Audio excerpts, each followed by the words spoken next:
دنیا کے اندر ڈھیر سارے واقعات ہوتے ہیں، ہم روز دیکھتے ہیں فلاں آدمی جوانی میں انتقال کر گیا، ابھی بالکل جوان تھا، کوئی بیماری نہیں تھی، کوئی آثار نہیں تھے، کوئی بڑھاپا نہیں تھا، کوئی بال سفید نہیں، چلا گیا، رخصت ہو گیا۔ اب اس طرح کی جتنی بھی چیزیں ہوتی ہیں اس سے دو قسم کا لوگ نتیجہ اخذ کرتے ہیں۔ ایک لوگ اس سے عبرت لیتے ہیں۔ عبرت کیا ہے؟ کانوں کو ہاتھ لگائیں گے، توبہ توبہ توبہ استغفر اللہ، اللہ معاف کرے، دیکھو ابھی اسی عمر میں بیچارہ رخصت ہو گیا، عبرت ہے۔ وہ دیکھو جی ابھی بچے چھوٹے ہیں، ابھی دیکھو وقت آیا تھا آسانی دیکھنے کا، ابھی حالات ٹھیک ہوئے تھے، دیکھو جی توبہ توبہ کیا معاملات ہے، بس کانوں کو ہاتھ لگایا، چھٹی ہو گئی، یہ عبرت ہے۔ اور کچھ لوگ ایسے ہوتے ہیں جو ان چیزوں سے نصیحت حاصل کرتے ہیں۔ وہ کہتے ہیں یار وہ جوانی میں چلا گیا تو میں بھی تو جا سکتا ہوں نا، لہذا وہ کیا کرتے ہیں؟ وہ اپنے آپ کو بدلتے ہیں، اپنے اعمال کو بدلتے ہیں، اپنے اخلاق کو بدلتے ہیں، اپنے کردار کو بدلتے ہیں، اپنے شب و روز کو بدلتے ہیں، اپنی صبحوں اور شاموں میں تبدیلی لاتے ہیں، اپنی جوانی کو ضائع نہیں کرتے۔ میں اور آپ روزانہ ڈھیروں عبرت کی چیزیں اپنے معاشرے میں دیکھتے ہیں۔ ہمارے قریبی لوگ چلے گئے،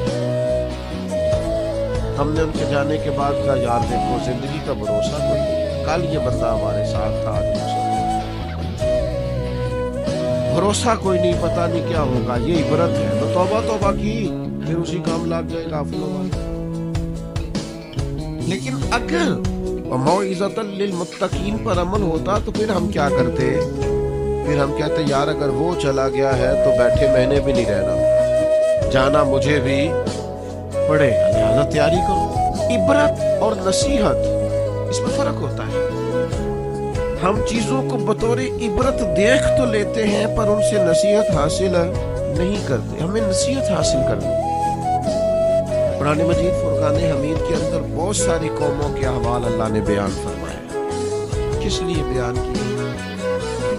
قرآن کوئی معاذ اللہ ہمیں کوئی واقعہ سنا کے ایسے ہی گزرنا تو نہیں چاہتا، لیکن اتنی قوموں کے حالات ہیں، جگہ جگہ ذکر ہے جناب نوح کا ان کی قوم کا، جناب داؤد کا ان کی قوم کا، جناب لوط علیہ السلام کا ان کی قوم کا، جناب شعیب علیہ السلام کا ان کی قوم کا، جگہ جگہ پہ ذکر ہے، تذکرہ ہے، انبیاء نے انہیں سمجھایا ہے، وہ باز نہیں آئے، اس کی انہیں سزا ملی ہے۔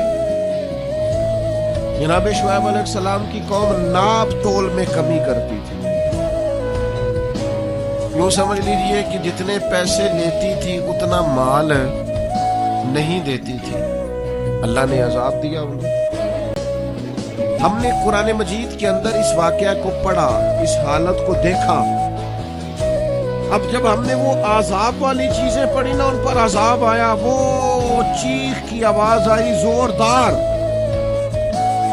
اتنی زوردار کہ لوگ تاب نہ لا سکے اور مر گئے۔ ہم نے کہا توبہ توبہ، اللہ معاف کرے، اللہ معاف کرے۔ بس یہ ہے عبرت اور نصیحت، یہ ہے کہ کچھ بھی ہو جائے آج کے بعد ناپ تول میں کمی نہیں کرے، جو مرضی ہو جائے، جتنے مرضی غربت آ جائے، جتنے مرضی حالات ابتر ہو جائیں، لیکن ہم کبھی بھی کسی شخص کے ساتھ یہ والا معاملہ نہیں کریں گے کہ پیسے پورے لیں گے چیز تھوڑی دے دیں۔ اس عبرت سے نصیحت کیا حاصل کی؟ جہاں میں ہے عبرت کے ہر سو نمونے، مگر تجھ کو اندھا کیا رنگ بو نے، کبھی غور سے یہ بھی دیکھا ہے تو نے، جو آباد تھے وہ مکان اب ہے سونے، جگہ جی لگانے کی دنیا نہیں ہے، یہ عبرت کی جا ہے، کوئی تماشا نہیں ہے۔ غور یہ کرنا ہے کہ وہ والا جرم، وہ والی خطا، وہ والا معاملہ کہیں ہمارے اندر تو نہیں ہے۔